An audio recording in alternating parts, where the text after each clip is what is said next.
T5 is that it supports USB 3.1 Gen 2, which results in faster transfer speeds when compared to the last gen model. Now, Samsung's T-Series line of SSDs has been extremely popular over the years, and one of the unit's standout features is that it's just very small. You get a lot of storage in a very compact form factor. And the trend continues with the latest T5 model.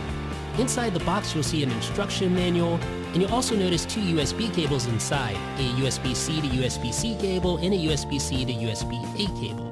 So here is the Samsung T5. You can see a brand new color this time around. Samsung calls this alluring blue, and you get it in an aluminum unibody build.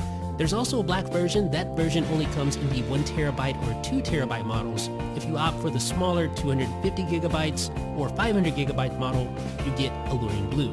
And as I mentioned at the outset, the trend continues as far as form factor is concerned. In fact, this is basically the same exact form factor as the T3. Actually, this is just a hair smaller than the T3. Very compact. You saw it compared to my AirPods there. So you get a USB-C to USB-C cable in the box.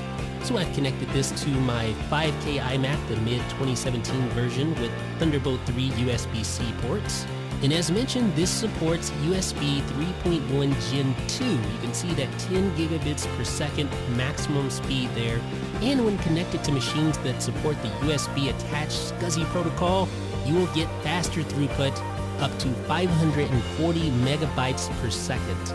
Now, what if you connect to a port that doesn't support USB 3.1 Gen 2? Well, I can use the included USB-C to USB-A cable to test that out. So let's go ahead and connect it. You can see it's connected to the USB 3.0 bus, portable SSD T5 at 5 gigabits per second. So let's go ahead and test it out. You're going to note that the read speeds fall well short of the 540 megabytes per second, which, no coincidence, is around the maximum throughput for the previous generation model. So ladies and gentlemen, the entry-level 250 gigabyte model starts around $130, but it quickly rises in price as you get higher up the ladder.